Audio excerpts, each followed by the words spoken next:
p.m. on Monday, the 14th of June, 2021.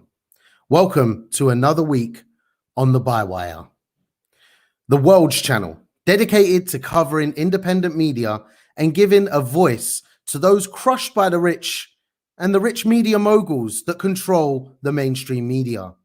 We do not follow the existing news agenda because we're not funded by the same people. We're funded by you.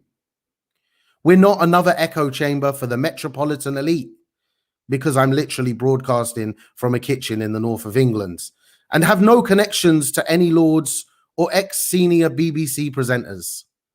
We explicitly platform people that genuinely don't have a voice in the mainstream media. Working class, BAME, female, the people that don't cry about being cancelled when someone disagrees with them. We're proud to be genuinely diverse, international, anti-racist, anti-capitalist. And I suppose you don't need any clues as to what we do or who we are because it's clear we aren't pretending to be something we're not. We wouldn't imagine that anyone would be actively seeking fake news, lies, or disinformation. But you can rely on the fact we're not funded and supported by lords or millionaires. We stand in solidarity with the 96 and unquestionably believe the survivors of Grenfell when it comes to who is to blame for the 72 lives lost. And that just proves we're not here to sell you lies. Now it's a laugh to poke fun at the likes of Andrew Neil teaming up with millionaires and establishment stooges to set up a so-called anti-establishment news channel where they're offering nothing new. I can't even get this shirt off. It's crazy. I haven't worn it in over a year. That's how much I wear shirts. But it's crazy to think that these guys they think they're offering something new other than a false environment where people with already large platforms and a hell of a lot of privilege don't like the fact they are told they're wrong sometimes. Andrew Neil spoke of the clue in the name, British, while also being funded by a Dubai-based firm that gambles on the failure of British companies. So British. They're based in a Mayfair HQ that costs £500,000 a year. They are everything but a move away from the establishment and mainstream media. I'll be fair and say that they are offering something different in that they are a more right-wing channel than any other channel we have at the moment. But when studies have shown that our mainstream media in the UK leans to the right, what's new with GBN? And on today, the 14th of June 2021, 4 years after Grenfell, where there has still not been the deliverance of justice for the 72 lives lost and survivors, the second day into a new right-wing channel, what are they delivering to change the world? Now, in today's episode of On the Bywire with myself, Dan Lewis, I'm dedicating this show to the Grenfell community. And I want to pay tribute to the campaigners that have fought for justice, still are fighting for justice, and the community of people around Grenfell that have lifted each other up in the hardest of times, even through the last year in the pandemic. They've stuck together, and those people deserve all of our respect. This evening, people have held vigils, silent marches, and online events across the UK in support of the Grenfell community, calling for justice. Last week, I spoke a fair bit about justice, and it comes up a lot. And that's why I'm dedicating today's show to the community, the Grenfell community. Now, today we have got a jam-packed show, and it's going to be slightly different. We're going to start off with bringing on our friend Chañtelle Lunt. Now, I've got a special shout. Chantel's coming back because the popular demand was there. Trust me, I'm getting Instagram DMs, I'm getting Twitter DMs, everything. Chañtelle, as you probably know, is the founder of Merseyside BLM. She's an all-round good egg. And as of today, also has a first in criminology, right? Is that right, Chañtelle? Oh, I think you're on mute, Chañtelle. There's me chatting away on mute. Apologies. Yeah. It's a first. And my hair's stuck on my mic. I'm having like technical issues. Hold on a minute. Yeah, a first in criminology and sociology. Thank you for remembering that. Yeah, well done. Oh my days. I love to see black excellence, and Thank you are the you. epitome of it. Trust me. Come on. I am very, very impressed to see that news. Not surprised, but absolutely fantastic. So well done for that. And thank you for coming back on the Bywire today. Obviously, as mentioned, this is a special show dedicated to the Grenfell community. Appreciate you know a lot about it, and looking forward to hearing what you've got to say. I just want to flag up, first of all, big up the protesters who have been out today. Now I'm just going to check I get this right. So Palestine Action, this is like inter-campaign solidarity. I love it.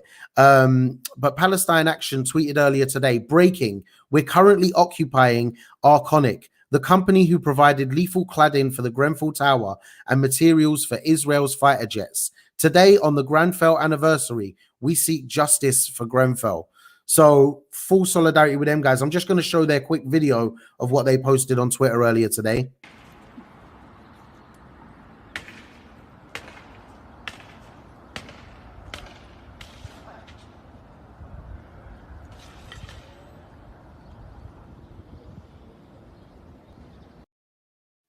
I'm not really sure what was going on, but it looked like they were damaging the building. And to be fair, the damage they've done to people's lives, they deserve it. I don't care. Jail me. Do you know what I mean? I'll put some money into their crowdfunder when the popo come for them, because that's the kind of stuff I believe in, man. Real action, real solidarity, and it crosses campaigns as well. Chañtelle, 4 years. I remember that night. It was a warm, hot summer's night, and for some odd reason I couldn't sleep, and it flicked up on Facebook. There was a live video of a building burning, and I'm trying to like Google to figure out where the building was, and then there was loads of these live streams from all different angles of this building burning, and then you're starting to get it, finding out what's going on. And it took a little while to get into the, like, I was checking on BBC News or whatever. It took a while for them to actually cover what was going on and what was happening. They seem to know less than, you know, people on Facebook and Twitter live streaming it. You know, what are your thoughts 4 years on? What have you got, you know? We're not anywhere near where we need to be. They've not taken action. I feel like, you know, within the first couple of weeks, if something's going to happen, it's like, you know, if someone's murdered, straight away we have a suspect, we have arrests, we have people charged. If it's corporate or, you know, crimes of the wealthy, crimes of the powerful, we have long drawn out processes. We're buried in bureaucracy and paperwork, and it's as if they can never find who was to blame. Where, you know, if you're looking at the Justice for Grenfell campaigns, if you're looking at the people on the ground, the people in those communities can tell you exactly who's to blame.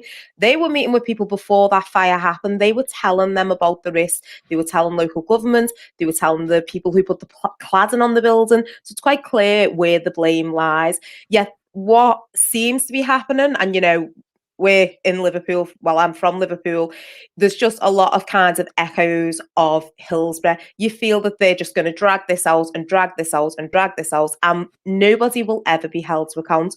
So far, the only person who seems to have lost the job was a fire commander who was there on the day trying to deal with the fire.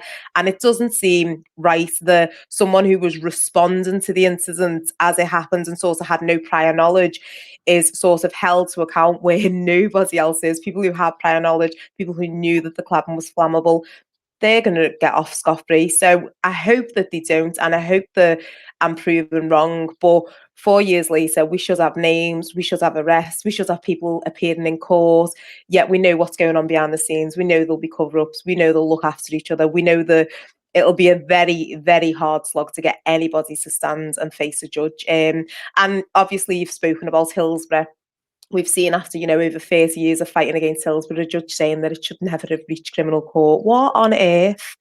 So, you know, after getting that result saying it was 96 unlawful deaths, it's just so kind of demotivating, and my heart goes out to the families and the campaigners. But you do feel like for the next few years, they're just going to find ways to cover the backsides and to say, well, you know, these people, it was no fault of our own. This fire just happened and we had no prior knowledge of it. When anyone who's been looking at, you know, independent outlets and listening to the people who we should all be listening to, the victims, the families, the people in the community, will know this was, people knew this could happen. People knew it might happen. And yeah, the government did what the government always do. They put their hands over their ears and closed their eyes and said, I don't want to see, I don't want to hear. Exactly. It stunk of cover up when the day after. I remember the scenes of Theresa May going to visit the families and the community, and the look on her face when she was actually having to face, you know, the reality of people whose hearts were broken. And I have the utmost respect. You know, normally I'd say to people, what are you doing shaking hands with Theresa? Why are you courting the devil? When in reality, that what they were doing is they were bringing the devil to see the damage they'd done, trying to find that heart in the prime minister, trying to find some compassion. And it's easy to stand on a stage and shout about justice and talk about bringing about what's right for people, but at the end of the day, it's the proof's in the pudding and it's what you deliver. And after seeing how she dealt with, you know, fair enough, she put some work in helping the Hillsborough families. You know, I know that Andy Burnham and Steve Rotherham did a lot of work with Theresa when she was the shadow minister for whichever department. I get confused with all the minister roles, but whichever department it was she was in. But at the end of the day, she didn't deliver justice, did she? Because like you just said, talking of independent media, the Canary have covered a story on Grenfell today. Many independent media newsletters have done. It's just the first one that popped up for me on bywire.news. So make sure you guys check out bywire.news. Don't forget to hit that donate button. And, you know, which would you rather, 500,000 studio in Mayfair or my kitchen in North Liverpool? You know where it's at. Put the money into the thing and we can do more of it for you people. But yeah, the Canary have covered it today. They've done a really in-depth piece. Like you said, they've spoken to my favorite line, you know, where's the justice? I always go back to like Lamar singing about if there's any justice in the world. And I felt like that song meant more than just about the girl that he was in love with. I felt like that song is for so many of us crying out to bring about justice to so much. 60 hours that tower was on fire for, 72 lives lost. That's more than 72 families, you know, that have been impacted. Families having to be moved outside of their community into other towns, into, you know, other regions of the UK, into bedsit, into inadequate housing. Still to this day, you know, people aren't in adequate housing. Really, they haven't been remunerated for what they've lost, and no one has taken any blame at all. I just think, you know, I will continue to stand up and shout justice for these people. Like, well, one thing I'll do a shout out for is our friends in Liverpool, and also I know that in Manchester they did the same.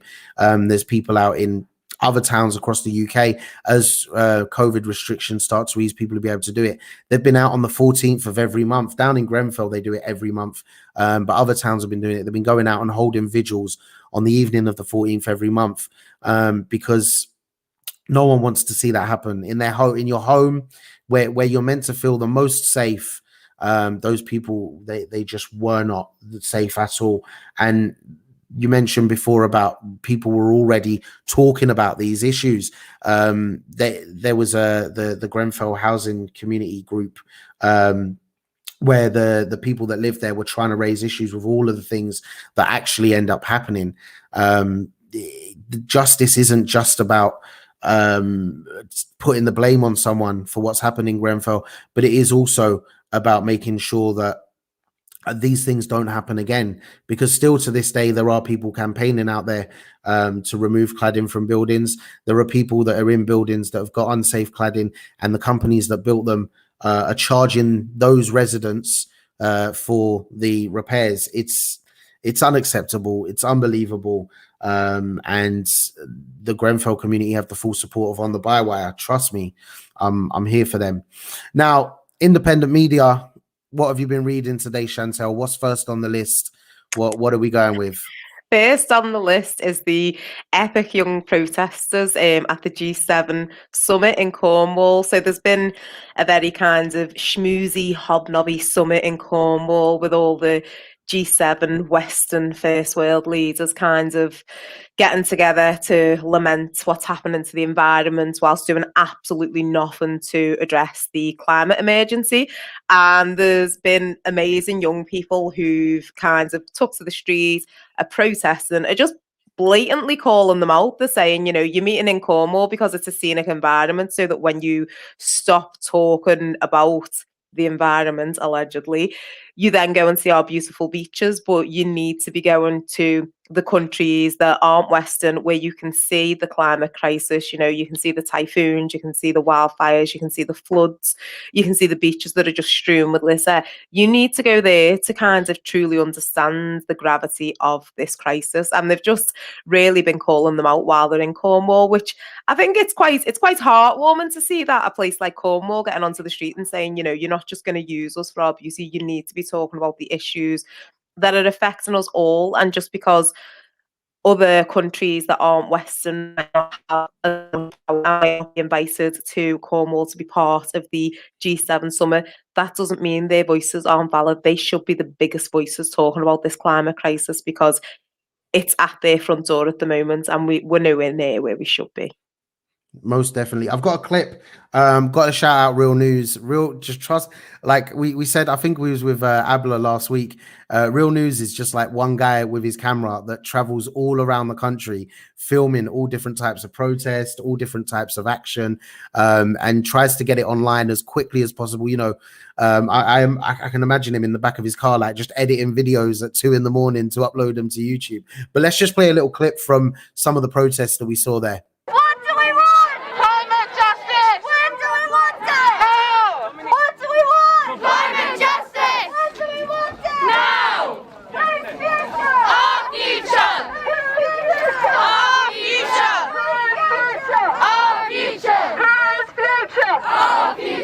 The leaders of the G7 have chosen to come down to Cornwall. I think they've chosen Cornwall so that when they're not talking, they can go on a nice little holiday by the beach and saying, yeah, this is really pretty, and then polluting it all and ruining the planet. These are the countries that are some of the most historically responsible for emissions. People are already on the front lines and experiencing the impacts today. And those countries aren't here, and a lot of the times they're not given the space at the table. We need space for climate reparations. We need space for global equity. In the UK, it's even... I've watched that video like, I don't know, 5 or 6 times today, right?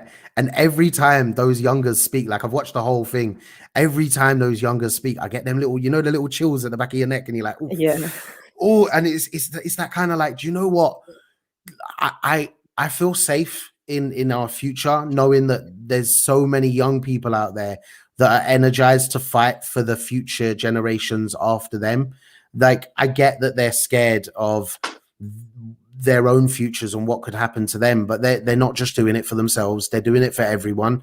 And the size of their hearts, it's unbelievable. So I have the utmost gratitude to those young people. But you're spot on, like, when they go down to Cornwall, like the kids said, they've come here so they can have a nice little holiday afterwards.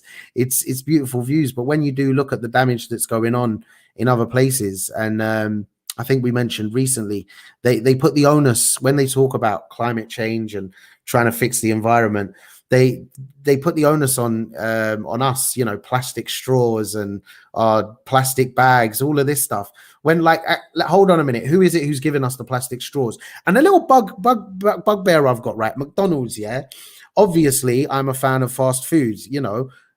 Man's got the cheeks for it. But anyway, and other parts. But they got rid of the plastic straws, and those paper straws they're no good, right? They're really annoying. But try having a milkshake with those straws. They've still got plastic, yeah, but they've still got plastic lids and plastic cup. Like, don't wind me up. Seriously, don't. Like, I know I shouldn't be eating like any of the stuff that McDonald's pump out. I get that, but I am. And while I am, I'm still gonna cuss them because it's not us. We didn't ask for plastic straws. We didn't ask for plastic cups. We didn't ask for plastic bags. You know, America seems to do fine with those big brown paper bags all the time. Do you know what I mean? Why is it over here that we have so many of them? And these companies, and it is the big companies, they're literally laughing at us. You know, oh, we're gonna take away the plastic bags. Well, we're not gonna take them away.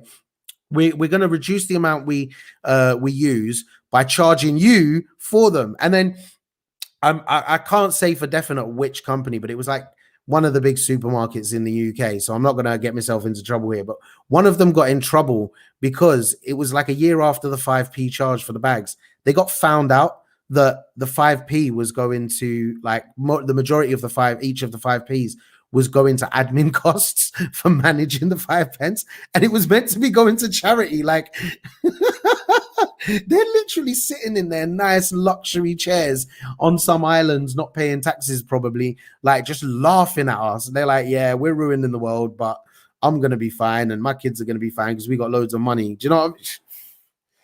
I just It's true. It's true though, because if you think Boris, who lives in England, flew to the summit in Cornwall, and it's like, come on, like, you know, it's like 3 hours from London. We drive from Liverpool, and it's 6 hours, and Boris is getting a plane. Like, talk about the environment. Let's just take me private jet, and you're just like, come on, at least pretend for the summit like you care about the environment.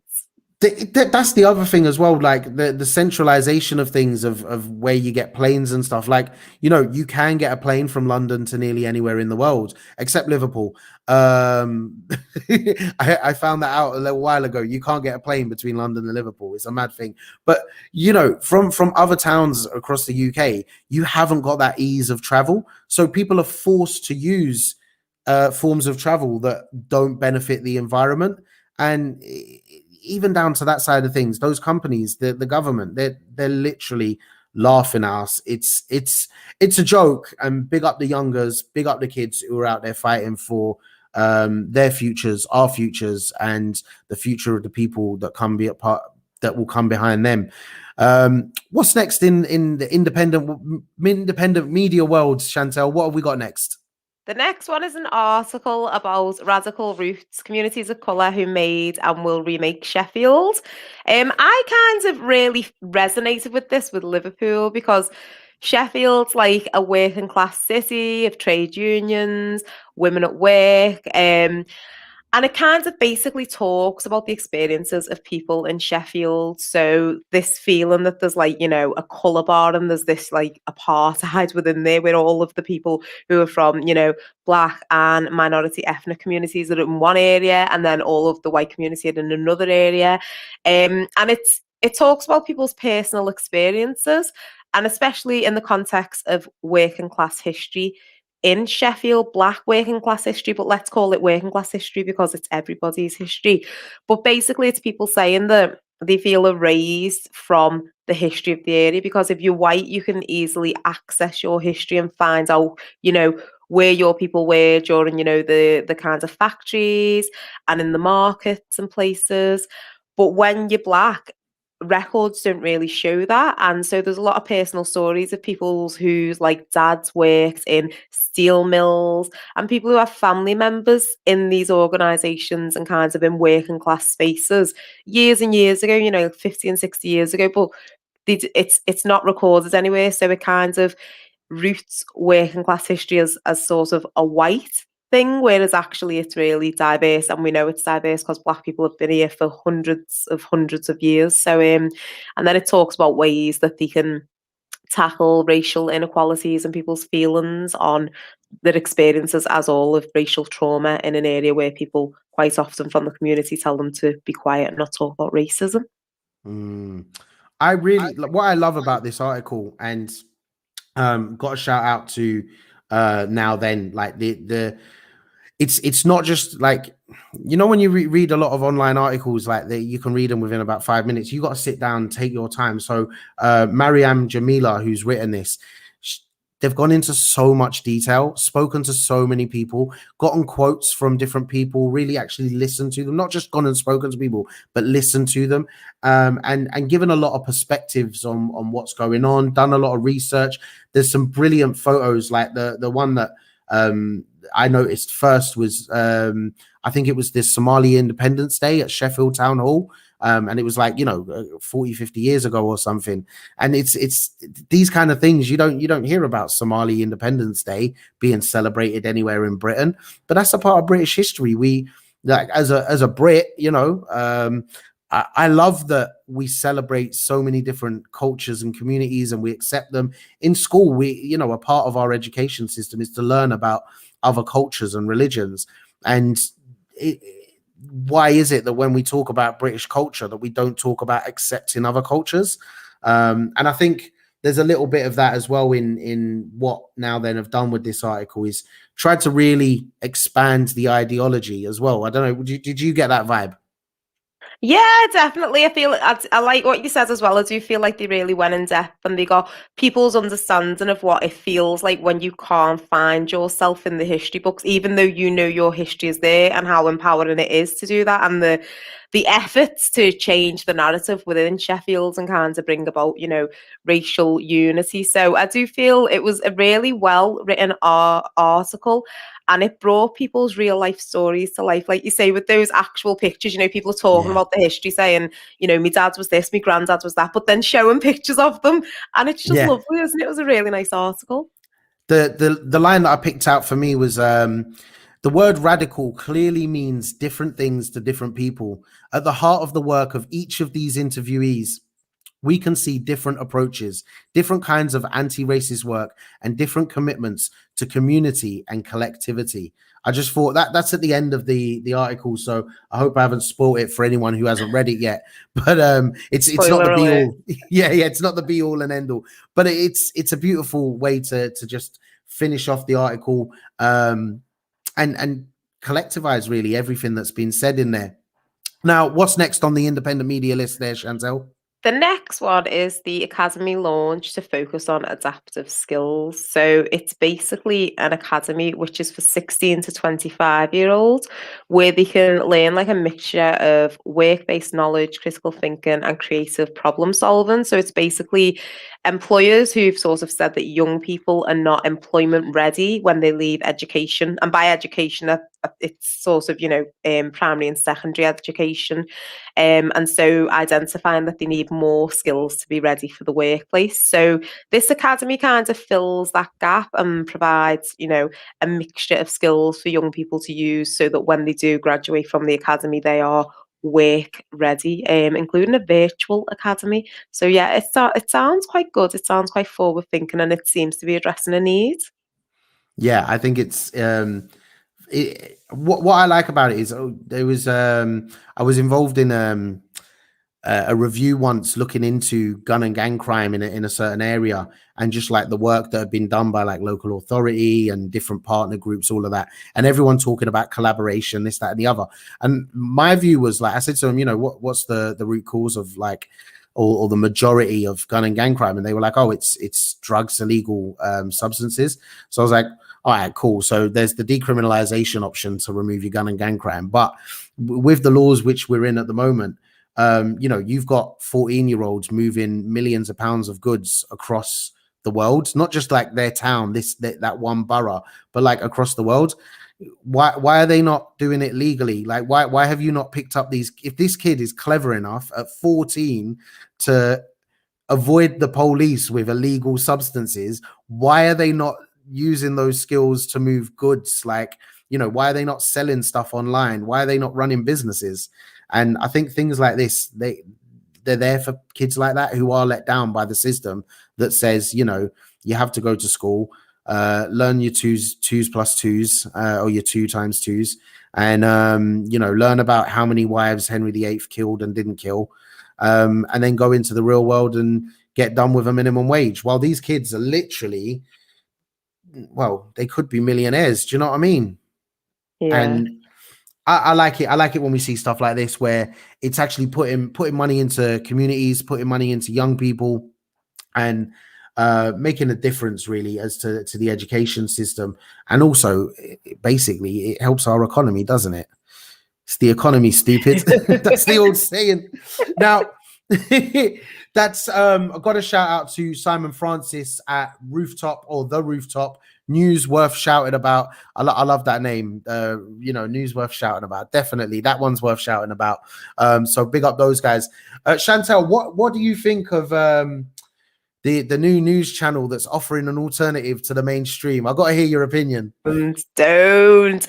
It's just like another step towards Trump's America. I'm like, are we even in England anymore? You know, we've got our own Fox News. I mean, they're not quite at the dizzy heights of Fox News, but we're basically just creating more and more echo chambers for the far right, whether it's, Priti Patel today saying that people can boo a footballer's taking the knees if they want to. What on earth? Like, honestly, sometimes I have to pinch myself and go, am I living in a parallel universe? Have I just not woken up? But it's very, it's very 2020, 2021. Maybe in 2019 I would have been shocked, but where we're at with this Tory government, the legislation, I'm not surprised that they've created their own right-wing media because they just can't cope with the truth at the moment. And so they need to block out any kinds of critical opinion, any kinds of independent journalism, or anything that's not the side of the story that they want to hear.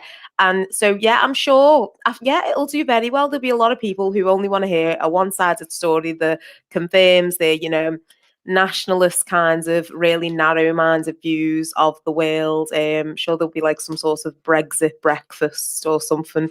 Let's give them some ideas for shows. But yeah, I think it's awful, but I think it's to be expected in 2021. Go for it. I caught up on a few clips. Like, I obviously there was the lighting issue. I was going to make a joke of that and turn the light off and then turn it on, because like he was proper out of focus as well. So I was going to mess around with my cat, but I thought, there's enough to take the mick out of there, really.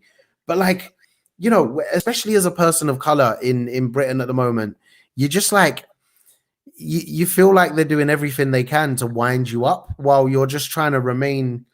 Like, is it the yen? You know what I mean? Just keep the chill and be like, yo, let's deal with this and let's move on to the next one. It's painful the way these guys are going on, for real. But if you don't want to watch Great Britain news, you've got independent media right here on the Bywire, and we have the best of the best guests. So Chañtelle, thank you so much for hitting us up today. I really appreciate you coming back through. Massive congratulations on the first in your, the degree, a Bachelor of Arts? Yeah, it's criminology. A degree, so it's criminology and sociology. Thank you, and thanks for having me. Pow. We will definitely have you back again soon, and keep up the good work in all you're doing. Love to all the family. I will see you soon, Chañtelle. See you later. There you have it. That is the roundup of today's independent media.